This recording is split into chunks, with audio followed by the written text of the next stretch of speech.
All right, let's do it. So this video is going to be how to set goals and get them without getting mixed up and confused. Okay, so we're going to talk about the goal setting framework. Two things when it comes to setting goals. If you have a vision or you have a goal, it's four types of goals you can do. Three types of goals, actually. One is a specific goal.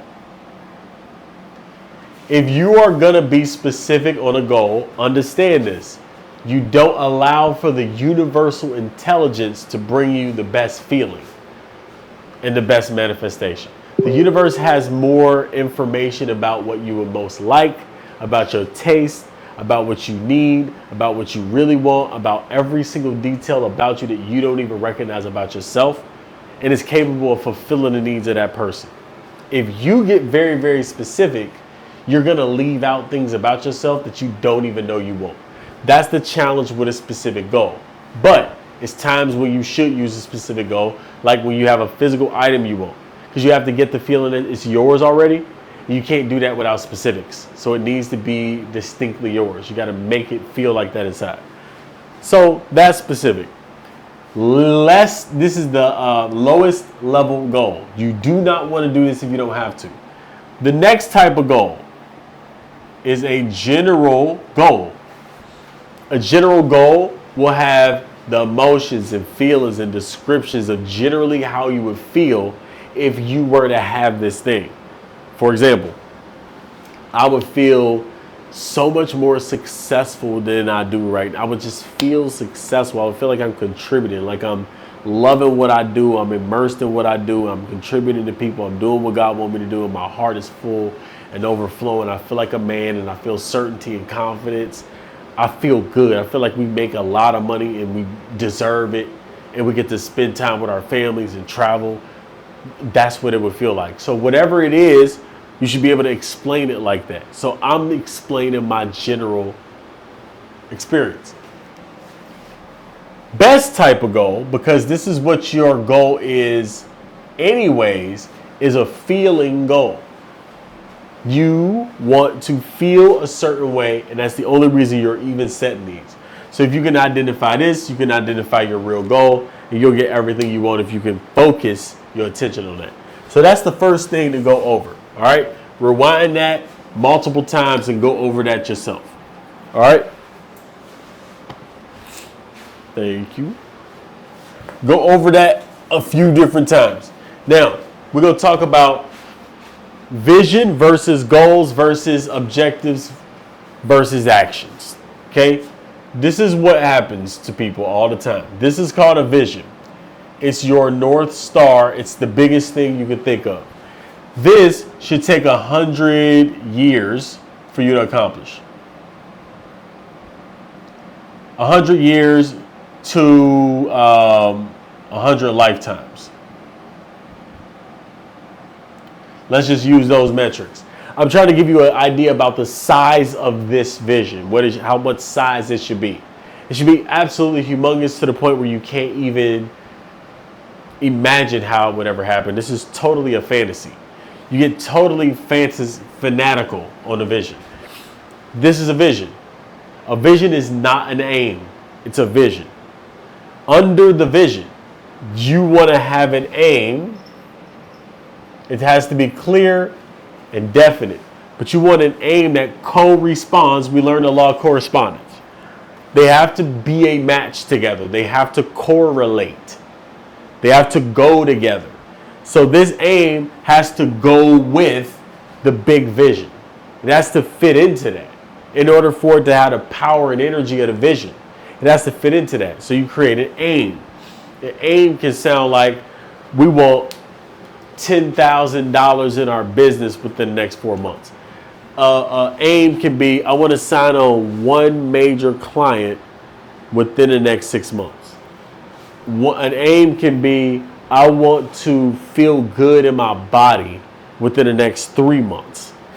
An aim can be, I want to grow my business double this year. An aim can be, I want to appreciate myself so more than I did yesterday and improve 1% in how I appreciate myself. You can say, I want my weight to be 195 and shredded. That could be an aim. I want to feel sexy in my body. These are aims that you can actually accomplish. You cannot accomplish visions. They're so huge and they're so fanatical. It's so totally out of this world that you don't even care if you can accomplish it. It just feels good to think about that that's what you want. That's fantasy. You want that. But then you have to have aims that correspond with your fantasies. It gives you the feeling of a fantasy. This is an aim.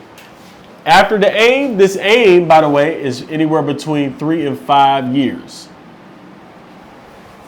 Anywhere between 3 and 5 years. That's an aim. So you just also said within 3 to 6 months. So is that different? Yes. So 3 to 6 months is your objective. You have an objective. Really, I could say 1 to 3 months. 1 to 3 months objective. So anywhere between 1 and 3 months, you have to have an objective that correlates to the aim. They go together perfectly, and you have this objective within the next month to 3 months. And then you have the action you can do today. The one thing, this is a one, today and right now. This is the game. The action you do right now has to correlate to your objective. If I want to lose weight, then I have to work out or eat better. And those are the things that I can do that correlate to losing weight.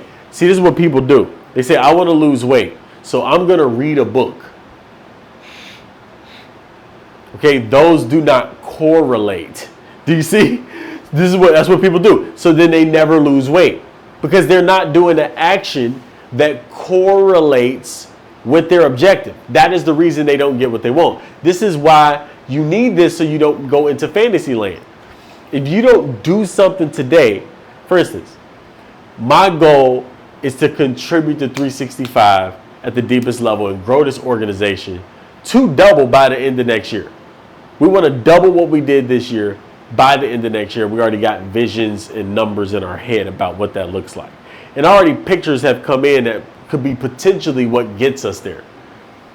But my objective right now is to just increase the number of 365 dedicated members so that we can increase this effect we have in the world. And we get closer to tipping the scale to mass awakening. What action did I do today that correlates to my desire, my objective to awaken more people? I went live. That's what I did. Me going live directly correlates to bringing more people in. I posted in Quantum Mastermind. Me posting in Quantum Mastermind correlates to bringing more people into this kind of thinking. You see what I mean by this is why it's important to learn the laws of the universe. We are now learning about correspondence as it relates to goals. So each one of these, since they correlate to each other, it's total alignment, and that's where you have power and you don't have any fear. You have full power and faith. Whenever you don't have faith, one of these is off. The vision is not big enough or even existing. Your aim is not correlated to actually a vision. It's something from survival. Your objectives don't connect with the aim, or your actions that you're doing on a regular basis don't correlate to the objective you claim you want to accomplish. You can claim you want a better relationship, but if you do not do an action that correlates to improving a relationship, you don't get a better relationship. You have to do actions that correspond to the objective. This is just the basic laws in practical action. So, vision, 100 years to 100 lifetimes to accomplish. You should be writing for 10 minutes every week on a vision and expanding your vision and how clear it can be. You should be thinking about aliens and building with them, planets and solar systems. That's how big you should be able to think. Vision. aim correlates to that vision. I want to have a civilization that's so communicative that it connect with aliens. Well, what's my aim that correlates to me doing that? Well, I'm gonna make a school of consciousness where we start tapping into extrasensory powers.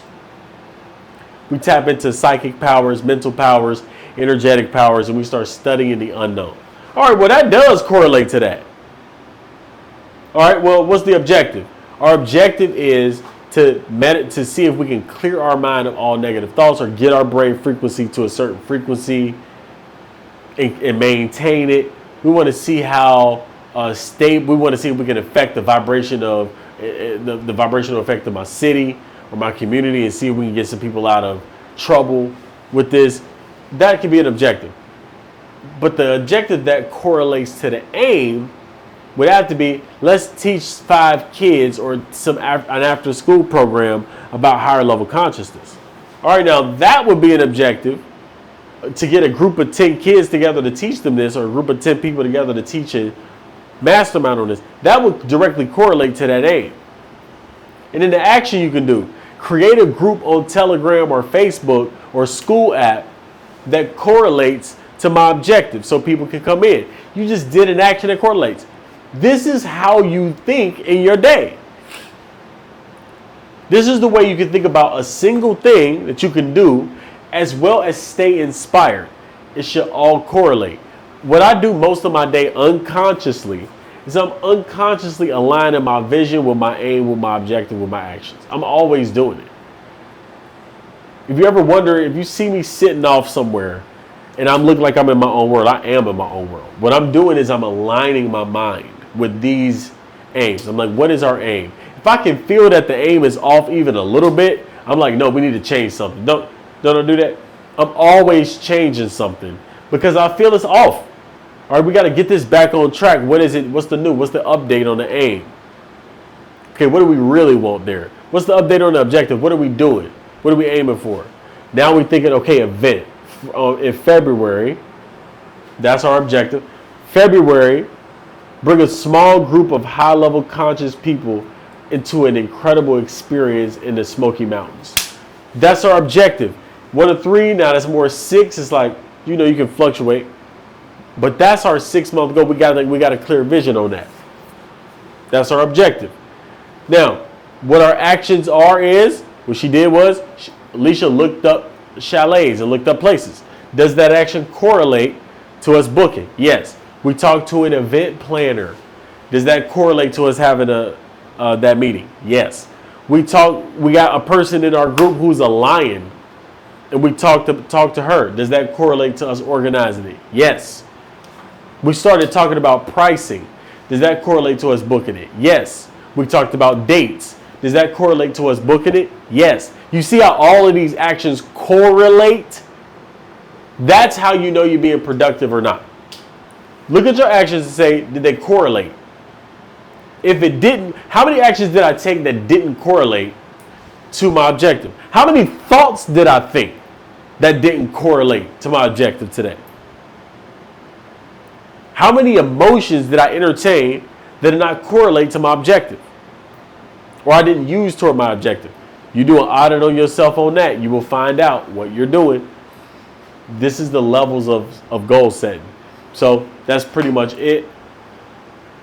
Is there anything else I should go over? Or is that covered? Well, that was pretty good.